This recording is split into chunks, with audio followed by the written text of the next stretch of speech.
Hi, everybody, and welcome back to video number 3. Hopefully, you got a little feeling for how future value and present value work. Let's take a look now at the PowerPoint and some of the examples they're using. Here, uh, Katie Boylan invests $20,000 at a 6% annual interest, leaving the money invested without withdrawing any of the interest for 6 years. At the end of the 6 years, they withdraw the accumulated amount of the money. So they want you to compute the amount Katie would withdraw, assuming the investment earns simple interest, and then compute the amount that she would withdraw, assuming the investment earns compound interest, which of course is by far the more likely. And then C here, they compute the amount that they would withdraw, assuming this time that the investment earns interest compounded semi-annually instead of annually. Okay, so here is the simple interest solution.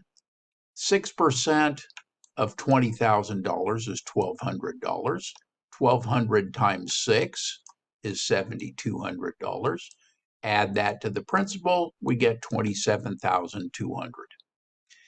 Now, if we compound it annually, we're going to go look in the table 5.1, and I need to go look for 6% for 6 years. And I'm going to find this factor, 1.41852. Multiply that times 20,000, and at the end of 6 years, Katie will have $28,370. Now, if I do it semi-annually, I'm going to take 1/2. I'm going to divide 6% by 2 because there's 2 periods per year, and that will give me 3%. But instead of 6 years, I have 12 semi-annual periods. So I'm going to go into the table 5.1 and pick up that factor. And that factor is going to be 1.42576, a little bit more than interest compounded annually. So when we multiply that through, we get $28,515. As you can see, a little bit more interest by compounding more frequently. So even over a 6-year time period, the impact of compound interest can be seen. Katie's going to accumulate most of the money when she compounds interest semi-annually.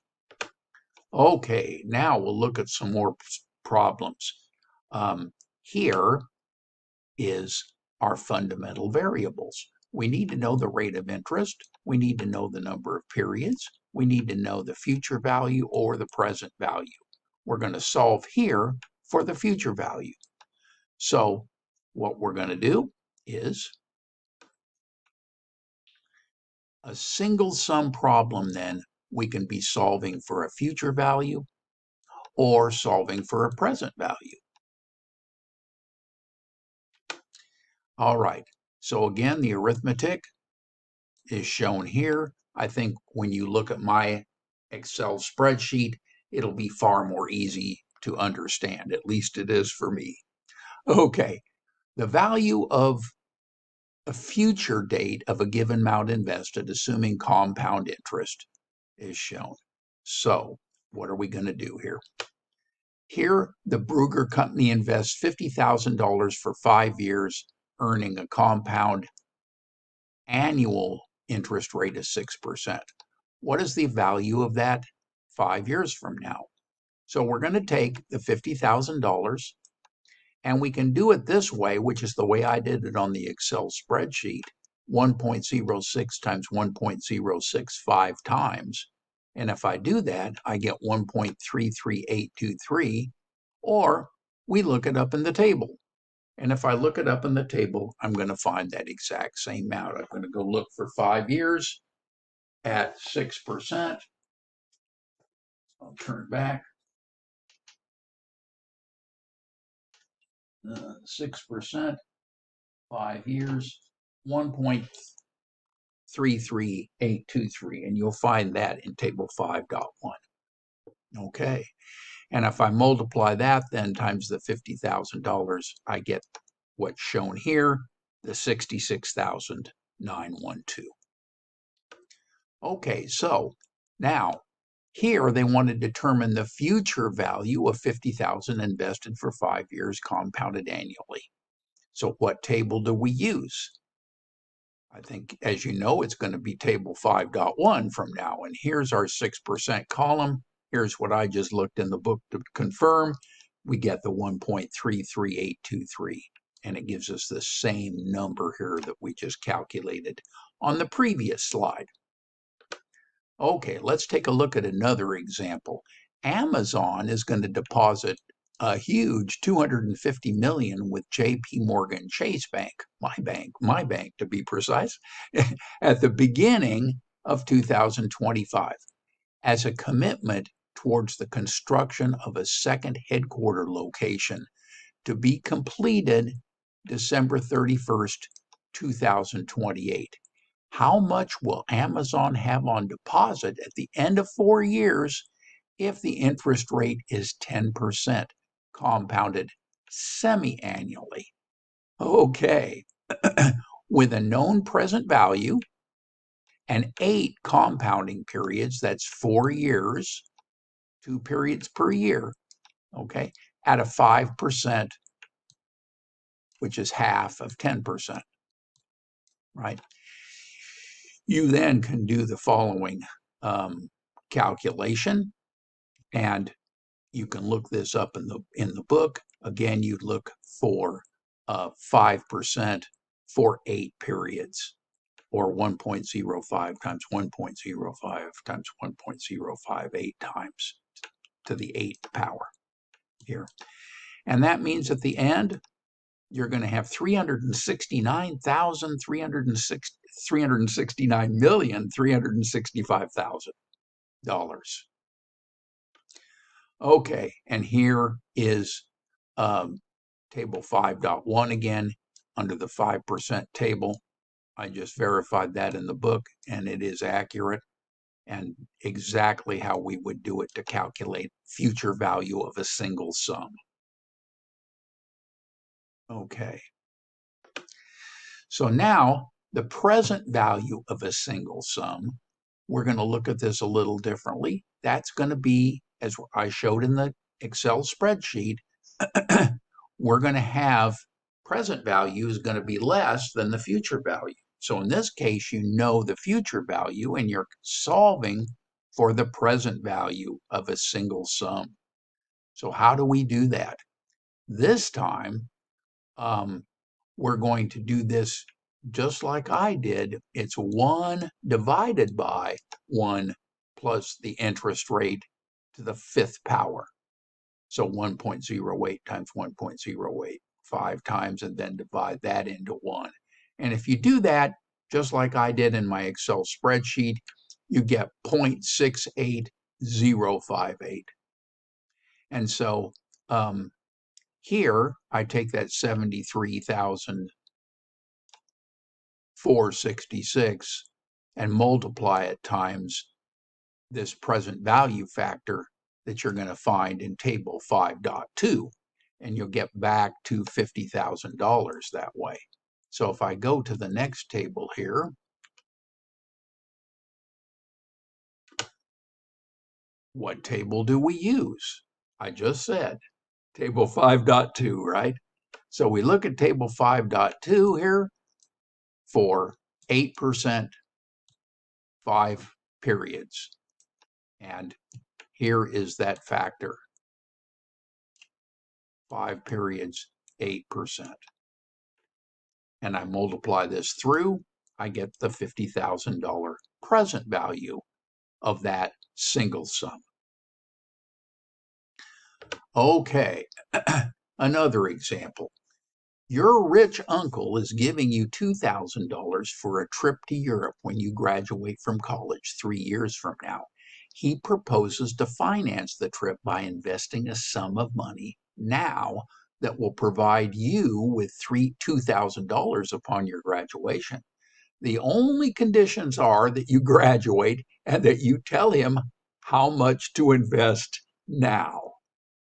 Okay, so how much should your uncle invest today, earning 8% compound annual interest that'll provide you $2,000 upon graduation?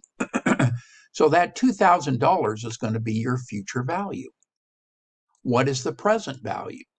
So you would need to do is find, go into the tables and find 3 years at 8%, or you can calculate it as it's shown here, 1.08 times 1.08, 1.08 divided into 1.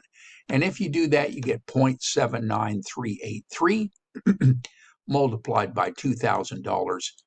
You need to deposit $1,587.66 to hit that in 3 years when you are graduate from college.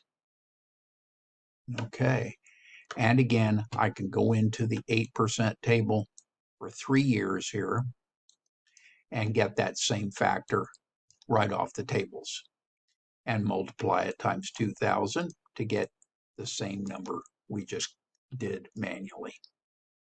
Okay, now other unknowns. Sometimes you might be given a present value of 47,811, and you want to know how long it's going to take for that little beauty to go to 70,000.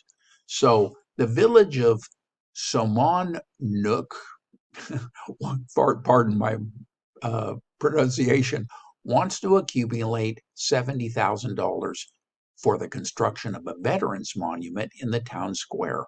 At the beginning of the current year, they deposit 47,811 in a memorial fund that earns 10% compounded annually. How many years will it take to accumulate to that memorial fund? So here we do it a little bit differently. Here we're given future value and present value and interest, and we're solving for the number of periods. So when we do that, we're going to go into table 5.1. We'll look up the 10% table there for 5 years. If you see, here it is here. And we take the 70,000 divided by the 47,811, and that's going to give us 1.4610. And so then I can use that to refer to table 5.1 here, read down the 10% column till I get to the closest number here. And in this case, it's going to be 4 years that it'll take to do that. Okay. Now, so using that present value factor, let's go back. Right? So 4 periods. All right, oops.